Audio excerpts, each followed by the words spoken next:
소문이란 제목으로 하나님의 은혜를 함께 나누도록 하겠습니다.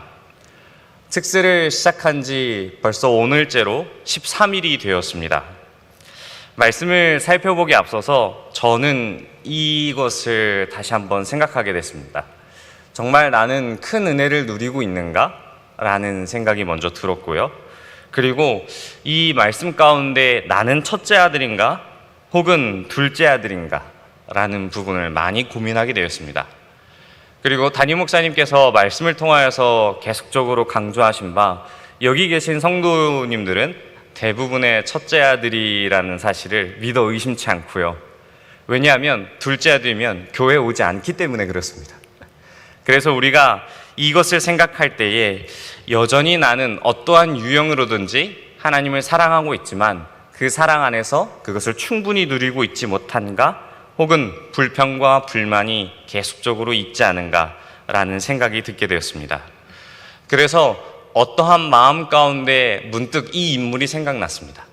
첫째 아들의 유형으로는 어떤 인물이 생각났냐면 구약 성경에 나오는 요나란 인물이 떠올랐습니다. 충분하게 하나님의 말씀을 믿고 그리고 잘 따르고 있지만 그것이 자신의 어떠한 올무가 되어서 그 기쁨을 충분히 누리고 있지 못함을 말씀을 통해서 기억하고, 또한 둘째 아들로는 어떤 마음이 드냐면 삭개오라는 인물이 떠올랐습니다. 하나님의 말씀을 잘 기억할 때에 이 삭개오라는 인물을 떠올려 보면 어떻습니까? 하나님을 잠시 나갔다 있다가 다시 들어오지 않았습니까? 그러한 모습 속에서 여러 가지 일들이 있지만 하나님께서는 이 어떤 사람이라도 하나님의 말씀과 그 복음 안에서 이 모두 두 사람이 변화되는 모습을 통하여서 남은 이 한 주간의 특세를 다시 한번 잘 완주하셔서 사모하는 마음으로 이것을 잘 지키셔서 이 이후의 일 동안 큰 기쁨을 누리시는 저와 여러분이 되셨으면 좋겠습니다. 먼저 말씀을 살펴볼 때에 주석을 살펴보면 데살로니가 전서와 후서를 쓸 때에 사도 바울은 이러한 모습이 있었다고 합니다. 어떠한 모습이냐면 이 모습 속에서 사도 바울은 은혜와 성령이 충만한 가운데에 이 편지를 썼다라는 그러한 해석이 있습니다. 왜 이런 배경이 있었냐면 이 빌립보에서 핍박을 받아 감옥에 갇혔다가 하나님의 은혜로 풀려나서 그 이후에 데살로니가로 들어오게 됩니다. 복음을 위하여 핍박을 받고 고난을 받은 자에게 하나님의 강력한 은혜가 임하여서 데살로니가로 오게 됐을 때에 그 마음이 어땠을까요? 바울은 이 1장 5절에서 이렇게 고백합니다. 복음이 말로만 너희에게 이른 것이 아니라 오직 능력과 성령과 큰 확신으로 된 것이니라고 이야기합니다. 하나님의 말씀 가운데 주시는 그 큰 은혜가 우리가 귀로만 듣는 것이 아니라 실제로 경험했기 때문에 더할 나위 없는 큰 은혜와 성령의 그 크신 은혜가 바울과 함께 했던 것입니다. 이러한 고백이 지금 특세를 우리가 보내고 있는 여기 있는 성도분들과 온라인으로 시청하고 계시는 성도 여러분들에게도 함께 있길 소망합니다. 계속해서 말씀을 살펴보면 2절 말씀을 보면 바울이 간단하게 편지의 인사를 쓰고 성도들을 생각할 때, 데살로니가의 성도를 생각할 때 이 감사가 넘칠 수밖에 없던 이유를 고백합니다. 그리고 바울은 이 감사가 넘치는 것뿐만 아니라 기도할 때에 매일매일 기도했다라고 말합니다. 왜 감사하며 기도를 계속했는지에 대한 이유가 3절부터 10절까지의 말씀에 쭉 나오고 있습니다. 천천히 말씀을 살펴보면 이 3절 말씀에서는 무엇을 이야기하냐면 믿음의 역사, 그리고 사랑의 수고, 그리고 마지막으로 소망의 인내, 이 세 가지를 이야기하는데 이 세 가지를 통하여서 바울은 감사했다라고 여깁니다. 오늘 이 시간 이것을 중점적으로 볼 텐데요. 첫 번째로 믿음의 역사에 대한 부분을 살펴보겠습니다. 이 믿음의 역사는 우리가 생각할 때에 어떠한 기적이 일어나서 정말 그 도시와 그 환경 가운데에 어떠한 기적의 역사, 믿음의 역사가 일어나서 이것들을 회복시키고 어떠한 놀라운 일이 일어나는 것이 아니라 이 바울에게 있어서 믿음의 역사는 이 데살로니가 교회 성도들이 정말 가르친 교리와 가르친 말씀 그대로 힘쓰고 애쓰냐를 보고 있습니다. 그런데 우리가 서신서를 살펴보면 어떠한 문제점이 드러나냐면 이 바울이 전한 복음이 가만히 들어온 사람들과 다른 복음을 전하는 사람들이 너무나도 많았습니다. 이미 예수 그리스도를 통하여서 많은 복음을 누리고 있어야 될 때 이 유대인들이나 혹은 이단들이 들어와서 그렇게 살면 안 된다고 해서 바울이 전한 예수 그리스도가 전한 그 복음이 변질되고 있는 것입니다. 하지만 이 바울은 이 데살로니가 성교의 성도들에게 무엇이라 이야기하냐면 믿음의 역사가 바로 이루어지고 있다라고 칭찬합니다.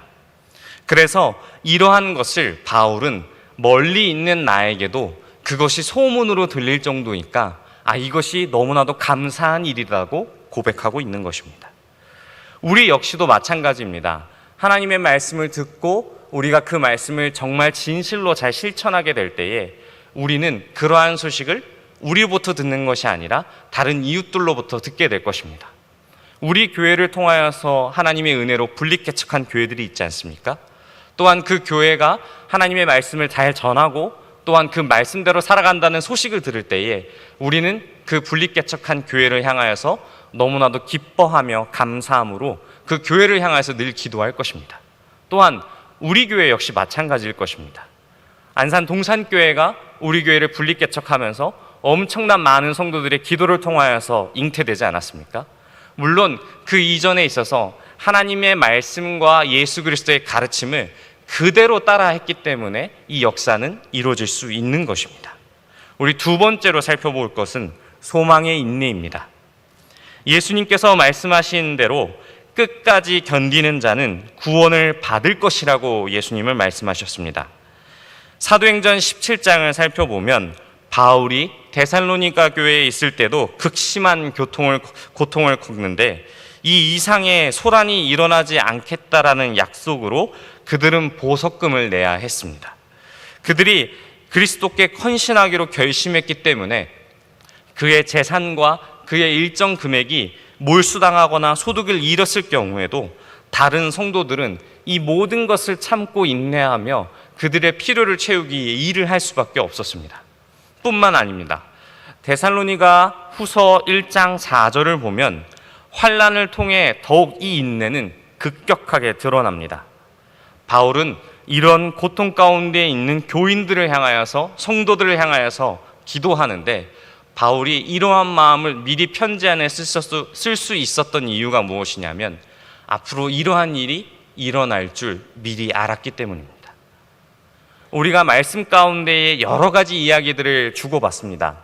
우리가 10년 전부터 교회의 패러다임이 바뀔 것이다. 어떠한 모습으로 변화될 것이다. 다음 세대를 준비해야 될 것이다를 계속 이야기하고 있었습니다. 그런데 그 환경이 코로나19로 인해 갑자기 모든 것이 바뀌어서 이 패러다임이 변화되기 시작하였습니다. 현장에 나오는 것이 어려워지자 어떻게 되셨죠? 온라인으로 예배를 드릴 수밖에 없는 환경이고 온라인으로 아이들을 가르치고 또한 이 그리스도의 초기 기독교의 모습처럼 가정교회의 모습으로 하나님은 이것을 인도하셨습니다. 이 모든 것이 또한 마찬가지이며 또한 핍박과 고난은 교회를 향하기 시작하였습니다. 그 모든 바이러스의 확산의 원흉이 교회로 지목받아서 하나님을 믿고 예배하고 찬양하는 것에 제약이 걸리기 시작했습니다. 이런 모습을 봤을 때에 바울 또한 너희가 예수 그리스도를 믿음으로 말미암아 핍박과 고난이 올 것이기에 소망의 인내가 필요한 것을 거듭 이야기한 것입니다. 그리고 이것들 가운데에 우리가 예수 그리스도의 복음 가운데에 그의 죽으심과 부활하심을 믿는 소망이 없었다면 이 예수 그리스도의 복음을 믿는 사람들은 그것을 인내하며 기다릴 수 없었을 것입니다. 왜냐하면 예수님은 내가 가까운 시일 내에 다시 오실 것을 얘기했기 때문에 그 모든 것을 역전시킬 예수님의 그 말씀이 없었다면 이들은 인내하며 기다릴 수 없었을 것입니다. 그래서 마지막으로 우리가 살펴볼 가운데에 이것은 너무나도 중요합니다. 바로 무엇이냐면 사랑의 수고입니다. 데살로니가 교인들은 바울의 선교팀이 자신에게 보여준 사랑의 수고가 그것이 동력이 되었을 것입니다. 그 근거가 무엇이냐면 이 종말의 특별한 징조를 볼 때에 예수님은 무엇이라 이야기하셨냐면 많은 사람의 사랑이 식어지리라 라고 이야기하셨습니다. 이 부분을 떠올리면 저의 20대 시절이 떠올립니다. 20살이 되어 봉사를 시작할 때에 아무런 대가 없이 매주 맛있는 걸 사주셨던 부장 집사님이 떠올랐습니다. 그 어떤 이유에 있어서 저에게 매주 맛있는 걸 사주셨을까요? 그 금액을 따져보면 한 달에 몇십만 원이 되는 큰 금액입니다. 그러한 금액을 섬길 수 있었던 은혜도 있지만 매주 그러한 것을 섬겨주시면서 어떠한 마음으로 저에게 그러한 것을 섬겨주셨을까요? 저는 그것이 바로 이 사랑의 수고라고 생각합니다. 왜냐하면 하나님께서 나에게 주신 은혜가 이미 그 청년 시절에 나를 품고 나를 교회에서 먹여서 살리셨던 수많은 성도들의 그 사랑, 아름다운 기억들이 있기에 나도 감사함으로 나의 다음 세대에게 사랑의 수고를 계속 베풀 수 있던 것이죠. 그뿐만 아니라 이 형들 또한 같이 사역을 하던, 같이 봉사를 하던 형과 누나들도 동일합니다. 그 형들이 어떠한 돈이 있어서 저에게 먹을 것을 사주고 또한 입을 것을 자기가 입고 싶었지만 어떠한 필요한 것에 쓰라고 저에게 플로잉 할 수 있었을까요? 그것을 살펴보면 이 선배들로 인한 사랑이 그것이 다음 세대에게 이어졌을 것입니다. 바울 역시도 이러한 사랑을 미리 경험했습니다. 어떠한 부분이냐면 다메섹 도상에서 만난 예수님의 그 사랑이 자신에게 그 예수님께서 주신 그 사랑의 수고가 없었다면 바울은 변화되지 않았을 것입니다. 그런 예수님의 사랑의 수고가 있기에 바울은 그 역시도 감사함으로 자신에게 여전히 고난과 핍박이 가득했지만 그것을 감사함으로 여러 교회에 수고할 수 있던 것입니다. 사랑하는 성도 여러분, 이런 수고가 있기에 데살로니가 교회의 성도들에게는 어떠한 모습이 펼쳐졌냐면 바울은 이렇게 칭찬합니다. 그들의 모습 속에서 마게도냐와 아가야의 믿는 자의 본이 되었다고 칭찬합니다. 그리고 또한 그러한 믿음의 수고가 그 지역에 한정짓는 것이 아니라 바로 하나님을 믿는, 예수 그리스도의 복음을 믿는 모든 사람들에게 그것이 소문이 되어서 퍼져나갔다고 합니다. 우리가 이 말씀을 볼 때에 어떠한 생각이 들고 있으십니까? 바울은 이 세 가지 이야기한 소망과 믿음과 사랑은 세 개처럼 나눠 보이고 그것이 서로 다른 모습 속에서 각각 분리되는 것처럼 보입니다. 하지만 이것은 유기적으로 하나 되어서 작동하기 시작합니다. 먼저 한번 생각해 볼까요? 하나님은 우리 예수 그리스도를 믿는 믿음으로 말미암아 역사하심이 일어납니다. 그 가운데에 우리는 어떠한 것이 이루어지냐면 그 역사하심 일함 가운데에 소망을 품게 됩니다. 우리가 비록 열매를 맺지 못하도 우리 다음 세대에 그 열매를 맺으실 예수 그리스도의 그 하나님의 놀라우신 역사가 있기 때문에 그것을 믿음으로 인내할 수 있는 것입니다. 뿐만 아닙니다. 그러한 믿음의 인내가 동력이 되어서 우리는 믿음으로 또한 인내를 또한 소망을 또한 그것이 역사하셔서 사랑으로 이어져 우리 마음 가운데에 긍휼한 마음을 주셔서 다음 세대로 수고할 수 있는 그러한 마음을 주시기 때문에 우리의 삶 가운데에 여전히 우리가 어렵고 여전히 우리가 힘들고 예배를 지키고 우리의 다음 세대에 수고하고 헌신하는 모든 것이 어렵지만 그것을 기쁨으로 감사함으로 인내하고 수고할 수 있는 것입니다. 사랑하는 성도 여러분, 믿음을 통한 말씀을 통한 그 믿음이 우리 안에 사랑을 샘솟게 합니다. 그 사랑으로 말미암아 우리는 견딜 수 있고 인내할 수 있는 소망을 우리에게 주십니다. 그리고 어떠한 그 수고로움이 온다 하더라도 사랑으로 모든 것을 덮으시는 그 예수님의 그 말씀으로 말미암아 우리는 나아갈 수 있습니다. 지금 이 자리에 다음 세대라고 할 수 있는 이 자리에 청년들 나와 있습니다. 이 청년들이 무엇이 이유가 있어서 이 새벽을 깨우면서 이 자리에 나와 찬양으로 섬기고 있습니까? 바로 이 예수 그리스도의 사랑의 수고가 이들을 움직이고 있습니다. 그리고 여기 계신 많은 성도님들의 그 사랑의 수고로 말미암아 열매를 맺고 있습니다. 우리가 다음 세대를 볼 때에 이 말씀을 생각하면서 이 삭개오라는 인물을 다시 한번 떠올리길 소망합니다. 삭개오라는 인물이 예수 그리스도께 오기 전에 어떠한 삶을 살았습니까? 돈을 사랑하며 쫓지 않았습니까? 우리가 이 모습을 볼 때에 예수님께서 그 삭개오를 찾아가심으로 말미암아 수많은 사람들은 비판하고 비난하기 시작합니다. 왜 창녀와 세리와 죄인들의 친구가 되시냐라고 수많은 사람들은 비판합니다. 이와 마찬가지로 담임 목사님이 얘기하셨던 탕부의 비유도 똑같습니다. 탕부 하나님의 모습이 비춰진 이 아버지의 모습 속에서 그 온 가족 마을 공동체가 이 아들을 받아들일 경우 수많은 비판과 수많은 비난들이 있을 것입니다. 하지만 그것을 감내하고 나의 모든 것을 아끼지 않고 만나주셨던 그 아버지처럼, 그리고 그 모든 비난을 감내하고 삭개오를 만나주시고, 그리고 그 모든 고난과 수치를 십자가에서 당하시고 우리를 구원하셨던 것처럼 우리도 우리 안에 사랑의 수고가 끊임없이 나타나서 하나님께서 칭찬하시는, 그리고 믿음의 소문과 그 모든 감사의 사랑의 수고의 소문이 안산 지역을 떠나서 경기도와 대한민국 일대에 우리 교회가 그러한 수고가 넘치는 교회로 소문이 났으면 좋겠습니다. 우리가 말씀 가운데에 더 기도하길 소망합니다.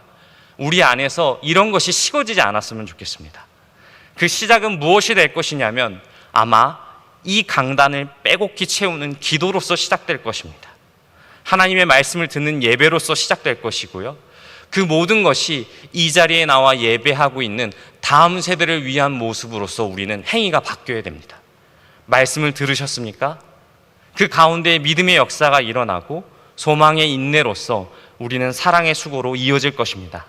이 모든 것을 기억하시고 마음판에 새기셔서 우리의 다음 동력이 어디 있는지, 우리가 누리지 못해도 우리 다음 세대를 향하여서 그들이 복음을 누릴 수 있는 여건과 환경을 만들어 줄 수 있도록 먼저 앞서 나가는 저와 여러분이 되시길 소망합니다.